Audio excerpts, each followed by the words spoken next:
Welcome back to TechVets, the podcast. And this evening we are joined by Seru Nainoca. Welcome, Seru. Thank you, Merida. Thank you for having me today. It's so good to be here. Well, it's a pleasure to meet you. And I think we have worked with you through the Forces Employment Charity on a couple of things. And we were really keen to tell your story because it's pretty unique. Can you tell us first what how you're involved with the military community? Yes.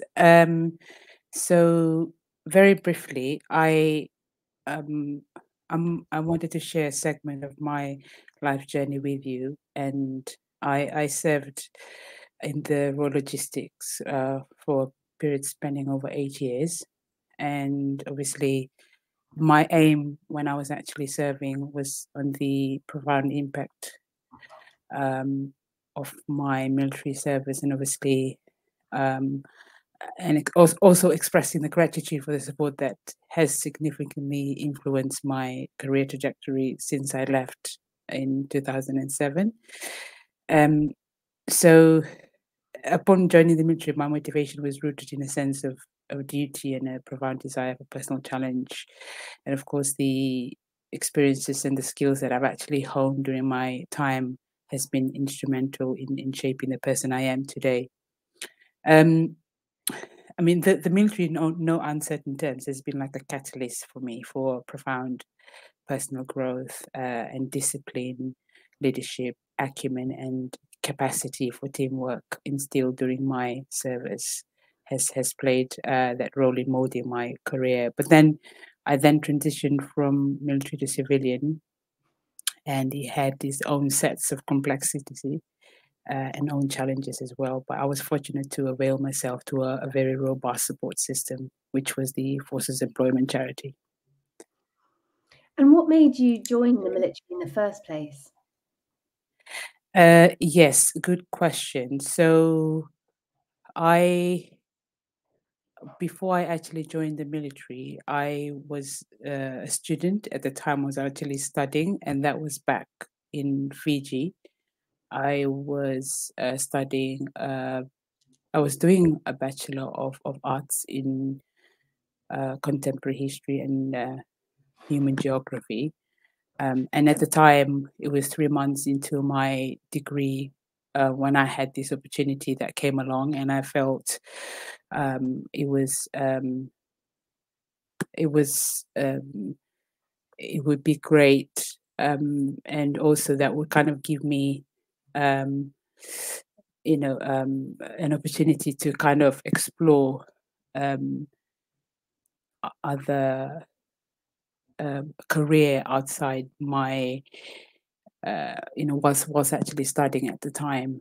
And so I then decided to weigh the pros and cons, and I felt like I had more pros and the cons, and I took the opportunity to then leave studying, and so I moved to the UK shortly afterwards, which then I was enlisted into the British Armed Forces.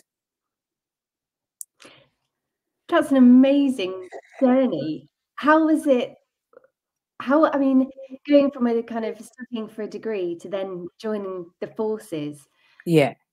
did you know what you were kind of signing up for? Was it everything you expected? No. Well, I wouldn't say that I had an idea of what I was actually signing up to, because obviously at the time there were other uh, Fijians who were also signing up to join the British Armed Forces at the time. So I had an idea of, what the military would be like. Having spoken to a few of them who's already joined, who was sort of ahead of me already in training, etc. And so I had an idea, and obviously when I came to the UK, um, then having when I started my training, then obviously that kind of helped me to understand um, a little bit more about the military and the structure of it as well. Um, so then when I did my basic training, and then I went on to do my phase 2 training, that helped me to sort of know and also kind of um, understand about how the military structure actually really works and the framework of it. What would you say were the highlights of your military career, the 8 years you spent with the RLC? Yeah. So there's a few there's a few highlights I would say. One of my highlights was when I joined when I was actually stationed in Germany at the time. I then did a few months. I can't really recall, but it was like 4 or 5 months. I was actually out in Canada in Batters, and that has got to be the highlight. I think because I really enjoyed working with the Canadian Armed Forces at the time, and obviously we were supporting the tank regiment at the time, and it was a whole new experience for me, and it was the first time for me traveling to Canada, and so that kind of gave me the opportunity to be able to meet new people, learn about the culture, and really working with all types of people. Um, Aside from that, I also did a tour in Iraq in 2003, and that was one of my highlights as well. And so, like I said, also gave me the opportunity to learn more about obviously the culture and meeting new people as well, and obviously really trying to sort of showcase my skills and my experiences and my ability to be able to carry out the role in different environments. What was it like serving in Iraq? Um, Interesting. I think when we went to Iraq at the time, that's when the Iraq war started in 2003, and we were actually based in Kuwait. And obviously, other regiments were sort of based elsewhere in Iraq. I quite um, enjoyed my time there because it was my first deployment since I left the military training, basic training and military training, and so that kind of really gave me the opportunity to be able to travel and also to be able to then apply some of the things that I've actually learned in basic training. And then we were sort of stationed at the time in Kuwait, where we were together with other regiments as well at the time, with the medical regiments, the Royal Medical Corps, the Royal Gurkhas as well, the Royal Signals as well. So I had the opportunity to be able to sort of connect, with other soldiers from other regiments as well. Um, and also I got it was a 9 months tour, if I can clearly recall at the back of my head. And that was a long time to be sort of away. Um, but I quite enjoyed the fact that when I came back, I some of the skills and the knowledge that I've actually acquired whilst I was actually based in Iraq at the time. How did your family feel, back in Fiji when they hear you're going to join the British Army and then you end up in Canada and Iraq? Uh, yeah, when I first told them I was actually going to be deployed to Iraq, and obviously when the news broke about the war and all these soldiers getting deployed, they were slightly worried at the time, but I think it's normal, for families to worry. So I had to reassure them that everything's going to be okay, and it is part of my duty as a soldier, and obviously to being deployed to such war zones. But it was good to have their support as well, and so I kept in touch with them throughout my time when I was actually deployed, and that gave me a little bit of comfort while I was actually out there in Iraq. What were some of the challenges that you found with military service? When transitioning from the military into civilian, it all comes with its own set of challenges. But like I said, you know, navigating this transitional phase was difficult. Uh, However, I embraced the challenges as an opportunity for personal and professional growth, seeking support when needed, obviously recognizing that inner strength within me that kind of made the journey a lot more unique. But when I discovered the forces employment through the Royal British Legion, that was like a pivotal moment for me in my professional journey, because then that support really impacted my career journey and also my personal development.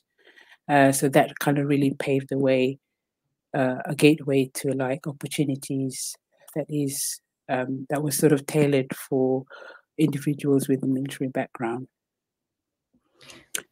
What made you decide to leave the military?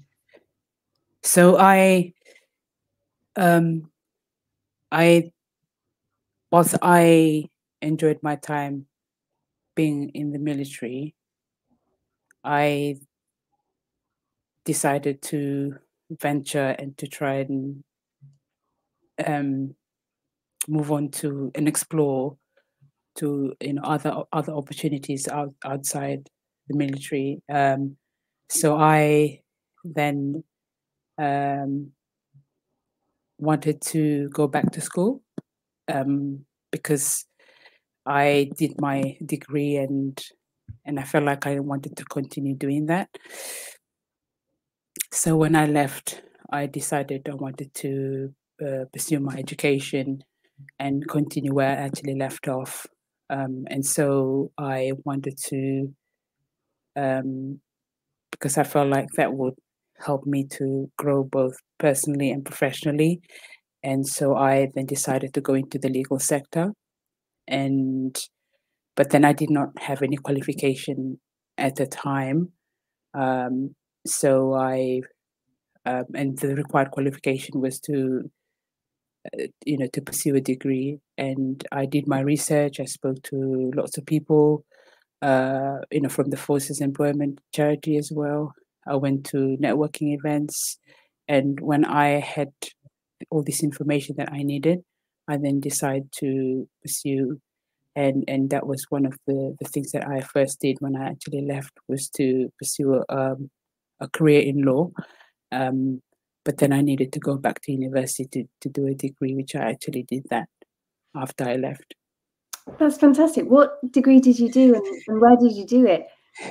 Yes, so I did my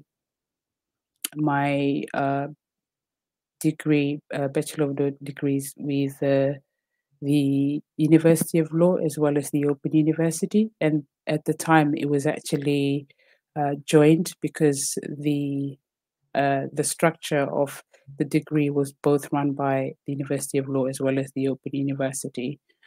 So I had the experience of a bit of the experience of going to a traditional university, and also the Open University. So that kind of gave me the opportunity to be able to learn how different structure works, but obviously still focusing on the pathway of actually achieving a Bachelor of Law at the end of my education journey with them. So how long? Oh gosh, I've got so many questions now. Did you use or were you able to use your learning credits to study? Yes. So when I left, um, we we had the enhanced learning credit, and so the information that I actually received, that I had 5 years to use that, and so I was able to use that not on the degree itself, but it's the qualification that will get me to getting that degree. Because I had to do my GCSE and A levels again because those were the requirements that they needed for me to be able to do a degree. And so I used the enhanced learning credit to go back to school, to college, and be able to do that so that I would be able to then be enrolled into a university in order for me to do a degree. So yeah, that was really useful, and that was very helpful in terms of um, when I left the military, I had something that I could actually use that will sort of help me to then pursue my degree. I'm flabbergasted. How long did you spend in getting the GCSEs you needed, the A levels you needed to Yeah, get onto the degree? I mean, how many years did it take you to get through all of that yeah. academia? So yeah, so I did because I already had a GCSE qualification from and also A level equivalent from when I was actually studying back home in Fiji. All I had to do was like a 1 year program, and obviously that will help me to. And then what I did was that will help me to then get the grades that I actually needed, but I needed to um, then showcase my achievements or my grades, if you like, um, then because it's actually equivalent to GCSE, I only needed to do like a year's to be able to get the grades that I need in order to then enroll into university. But I still had to use my enhanced learning credit to do that. Otherwise, I wouldn't be able to do that. And so that was the advantage of having a GCSE equivalent grades already, and then all I had to do was to then just use that and get on the 1 year program with a college, and having to use my credits then got me the grades. Then I was able to sort of enroll in university in order for me to do the degree itself. And if it was blended between the Open University and the University of Law, as you Yeah, mentioned, was that a normal 3 or 4 year degree, or did you have to do it part-time or full-time? yeah. It was a part-time degree because at the time I was working with in a logistics company, and so I was working full time, and I was also studying. So I had to do part time study for me to actually do the, in order for it to actually work, and that really gave me the flexibility to be able to go to work and at the same time study. So yes, so it was part time, and that really suited my routine. So how long did it take you to finish the degree course? Yeah. So it took me 5 years to then complete on a part-time basis. Wow. And were there any times within that 5 years where you just thought, "Oh my god, this is too much"? Absolutely. Um, I don't think it's always easy when you have to juggle work and study at the same time. And there were, of plenty of times that I had to really rethink about my really evaluate about my journey at the time, because I was working and I was also studying, and the pressure of having to submit assignments and go to tutorial classes over the weekends, because that's the only time I can actually do them, because I was actually working Monday to Friday. And also that really was a challenge for me. And then, but I was incredibly lucky to have a good support system within the university, where you could speak to your lecturers, and also you could speak to those who were also on other students who were also on the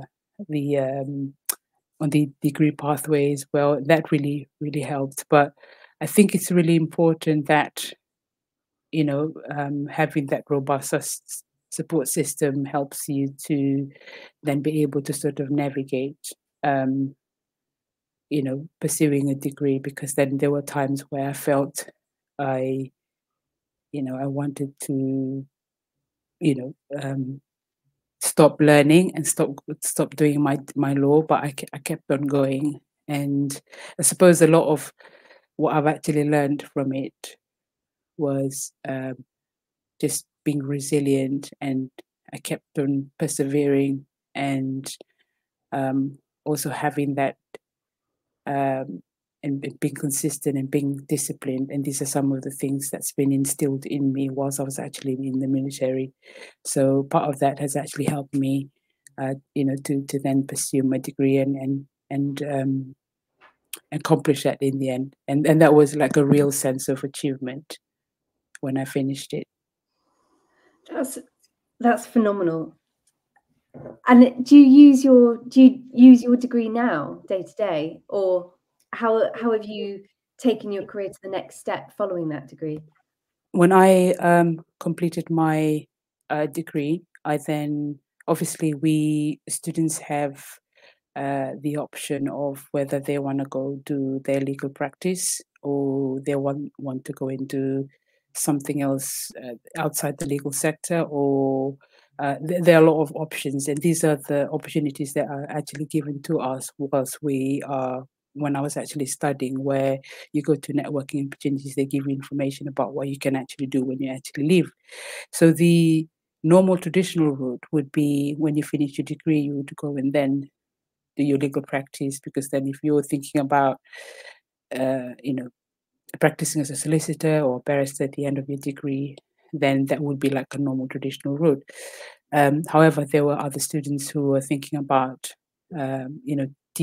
teaching in college, or teaching a law subject in high school, or at university level, and there were all different sorts of option. And then at the time I was thinking I was thinking um, I wanted to actually finish and then go into do my legal practice. I then actually pursued that. So I did my legal practice after I finished my degree, and so you're also given the opportunity on which um, which area of law that you want to pursue, and you could do employment, you could do family, employment law, family law, you could do um, civil litigation. Yes, and so that kind of gave me the opportunity to be able to do, um, to actually choose a particular area of law that I'm really interested in.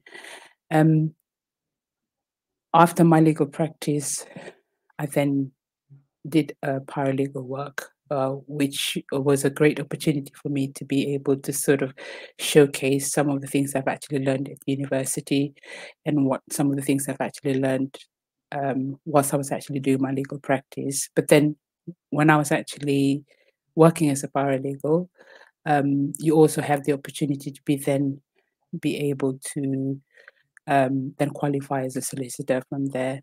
Uh, but yes, but I quite enjoyed that, being in an environment where I was able to apply most of the things that I've actually learned in university.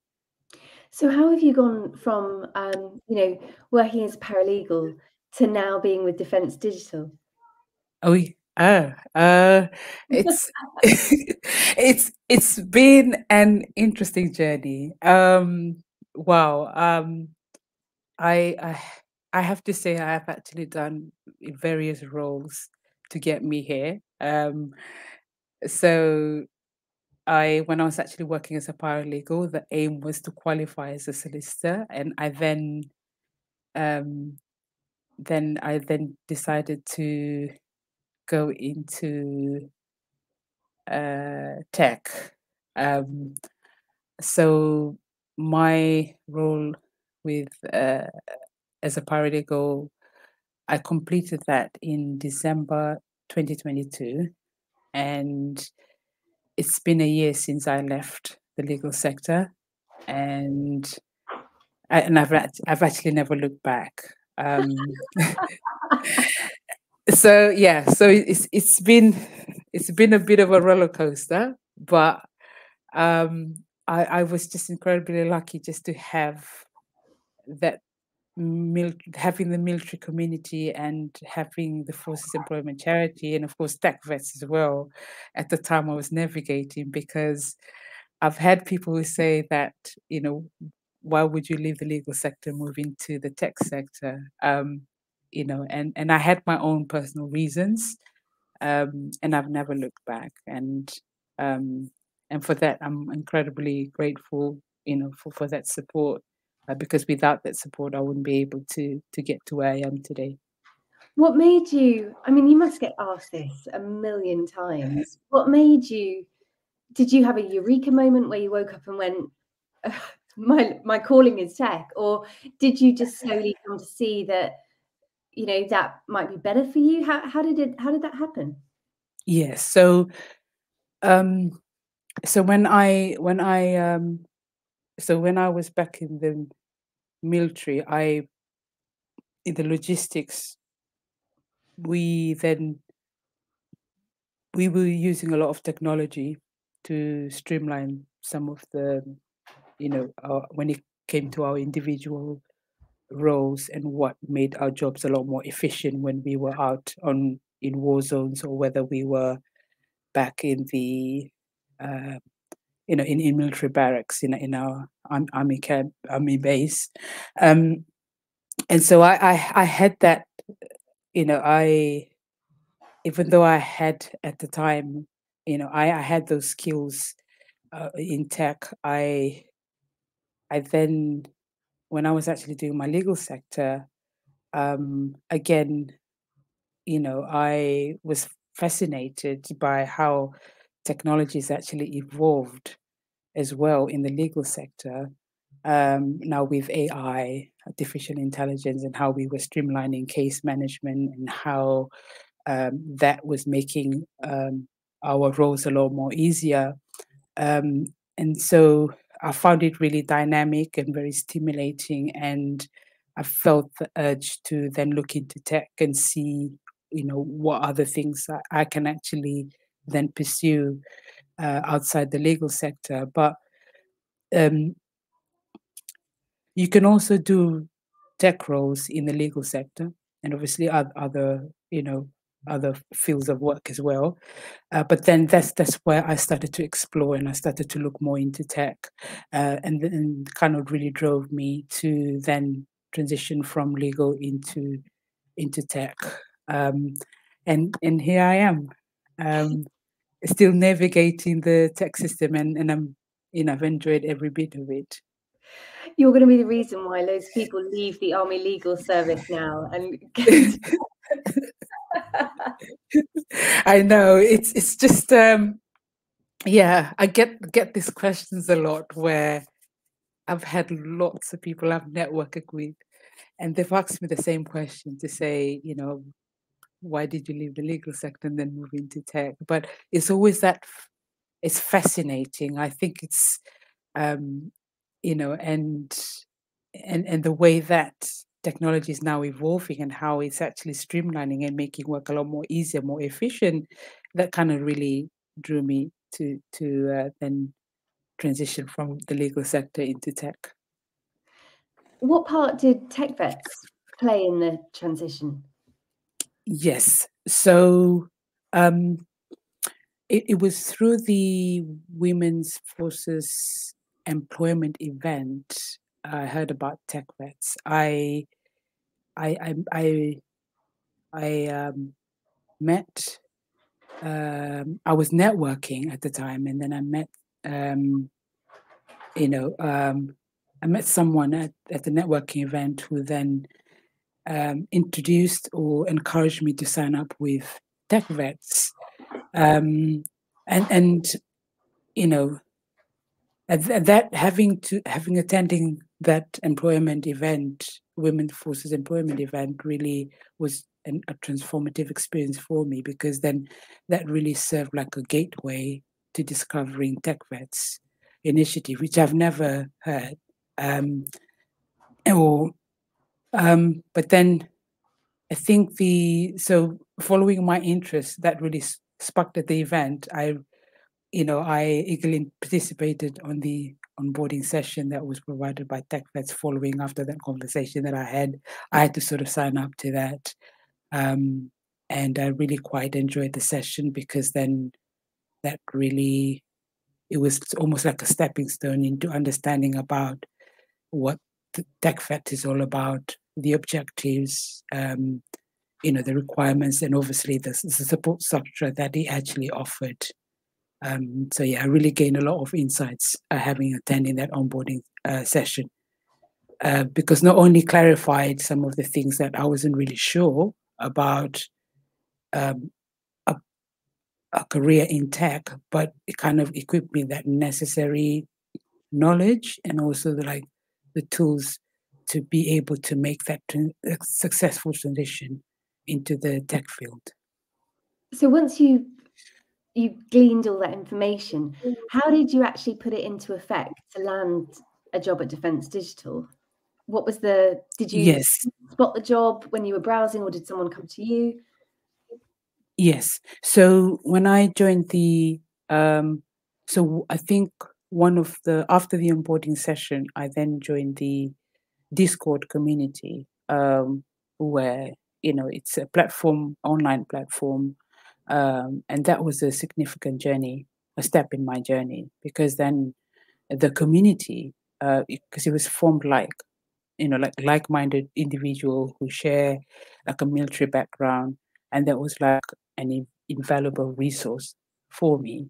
And because then the collaborative atmosphere that was facilitated around open discussions, knowledge sharing, when we are engaging with peers and mentors in the Discord community, that provided me with practical advice, encouragement, making that transition into the tech industry, because it was a lot more like a collaborative and like a very supportive system, which I really liked.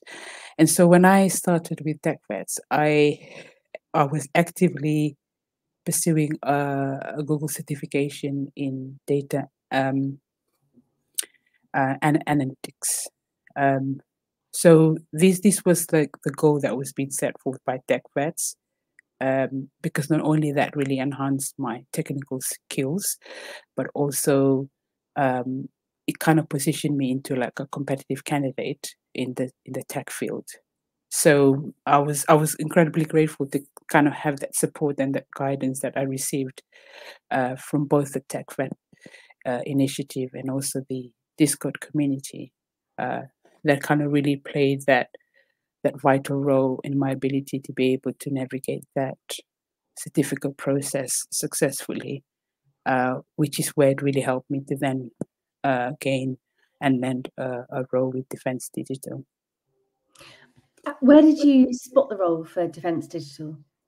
Yes, I spotted the role on LinkedIn platform, and at the time they were looking for those who were, who not only had who had knowledge in the tech field, as well as have some sort of certification that aligns with the role itself. And so I took the interest and to actually apply for the role. What was the process like? Was there an in-person interview, and how did you prepare for it? Yes, the interview took place. It was a virtual interview, so that took place virtually, and it was over. I think 30 minutes, 45 minutes interview to about an hour's interview, um, in order to be able to secure the role. But it was very competitive, because then there were other candidates who were also going for the roles. But I, I, I, I felt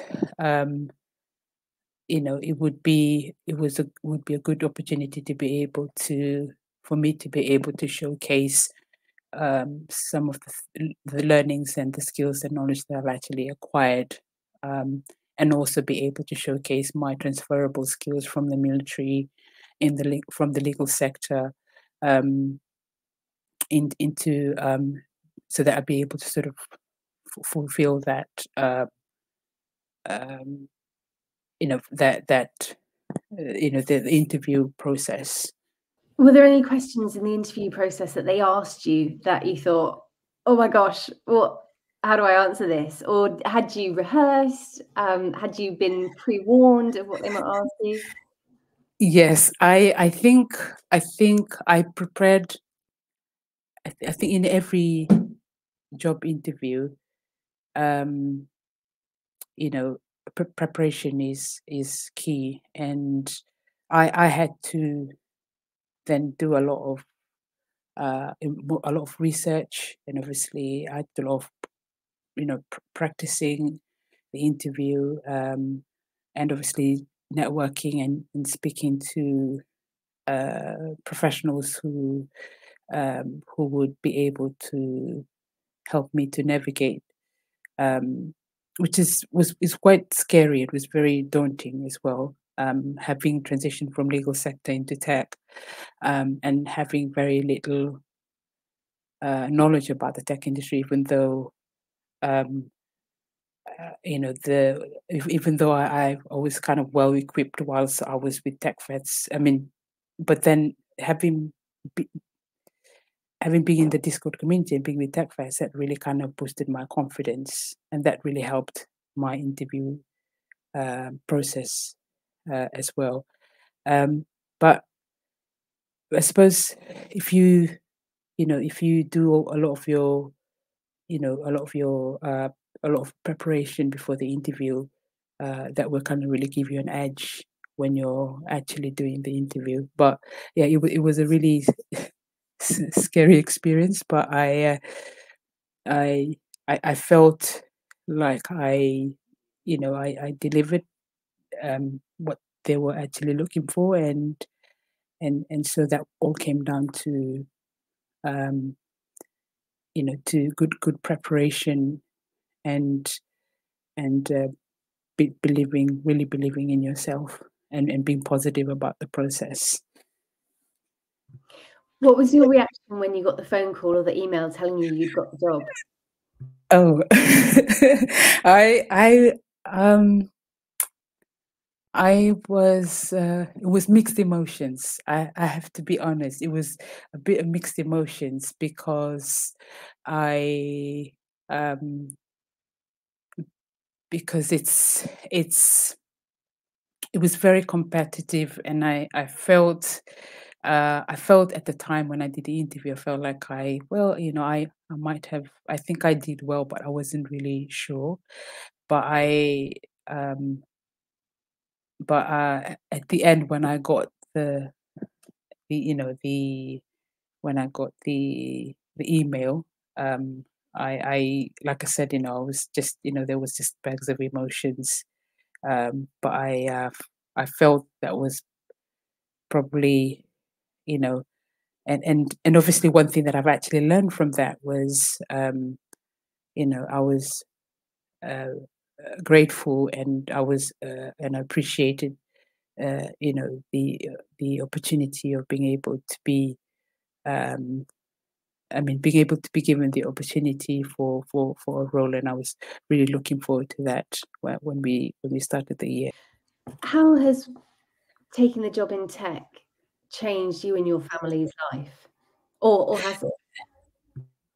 Yes. I think for me, I've in my professional development, it has actually helped me in terms of my confidence, and also being positive, and also really believing in myself more. There were moments when I was doing my transitioning where I felt, I was in doubt.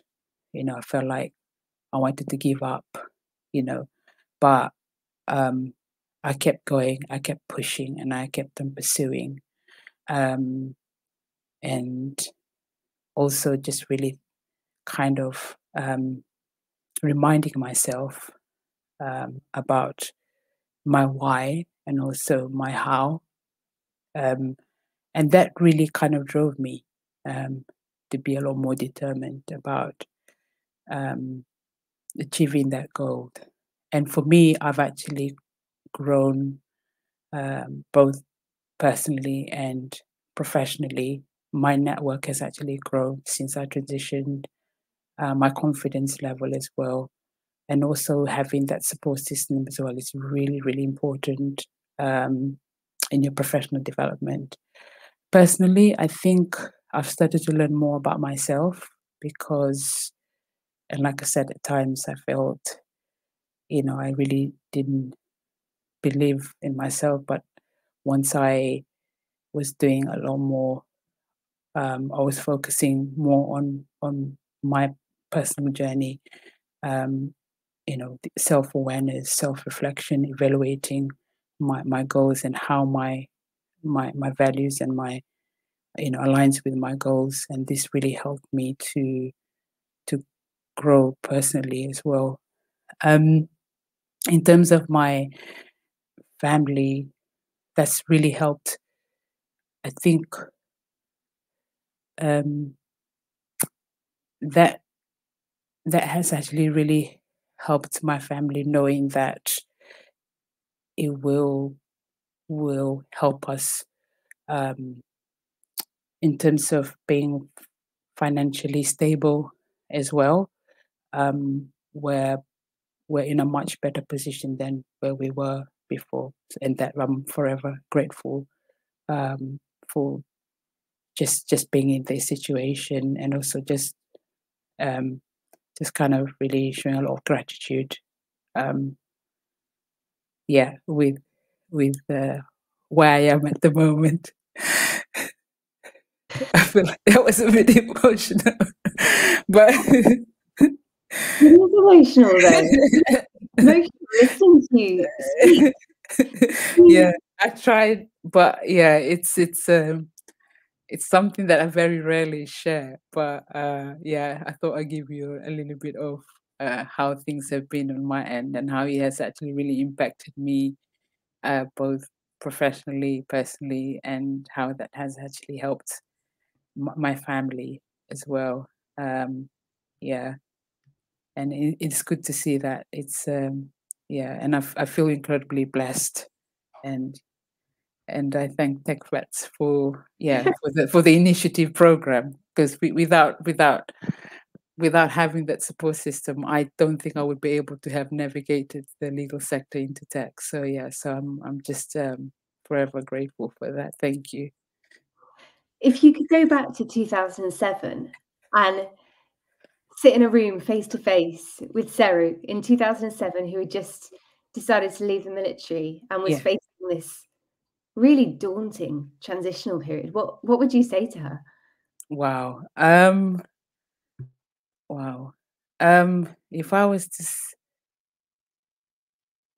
if I was to say, if well, I mean, if I can see myself back in 2007, because obviously a lot has actually happened since I actually left. All I could say was just, believe in yourself, um, you know, um, pursue your dreams, and just keep going, and stay positive, and things will get better.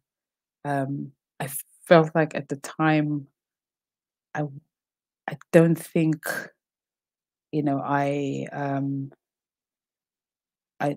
don't think I had what it took until I actually then left the military, and then having experienced that upon leaving in 2007, um, really kind of molded me to be the person I am now. Um, but then part of what I, part of my that transformative journey is also the experiences that I've actually had in the military. So that kind of really contributed to to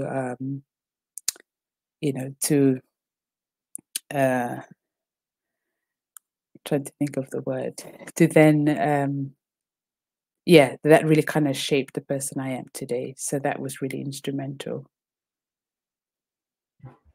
For people who might be listening to this podcast who want to follow a similar path, move into tech, leave the military, explore their options, what would be your top advice to them? Yes. So my top advice to anybody who's actually transitioning from the military, into tech. I mean, first of all, I'd like to kind of really extend my deepest gratitude, to all those who've been like a pillar of support. Whether it was from, the British Legion, Forces Employment Charity, SAFA, TechVets, and and those to those who are currently navigating sort of like a similar transitional phase, or contemplating military service. I would encourage them to embrace the challenges as opportunities for personal and professional growth. Seek support where is needed. There is support out there when you leave the military, and also really, really kind of really recognize that innate strength that is actually within you, and use that, because obviously our journey is everyone's journey is unique when you leave the military. Mine was actually sort of different. So, I would, encourage anyone leaving the military, if you want to pursue a career in tech, there is the TechVets, the forced employment, and also TechVets, where you can then have because then you'll be able to sort of utilize these resources, and having that Discord community will be able to sort of help you navigate that. So if you are feeling in doubt, if you're feeling you're not really sure about, I would encourage anyone to speak to um, to the Forces Employment Charity, as well as TechVets, and obviously other esteemed organization for military community, to help you with your, transition, making that transition into tech, and also be able to kind of get that, that full support, which is really, really important.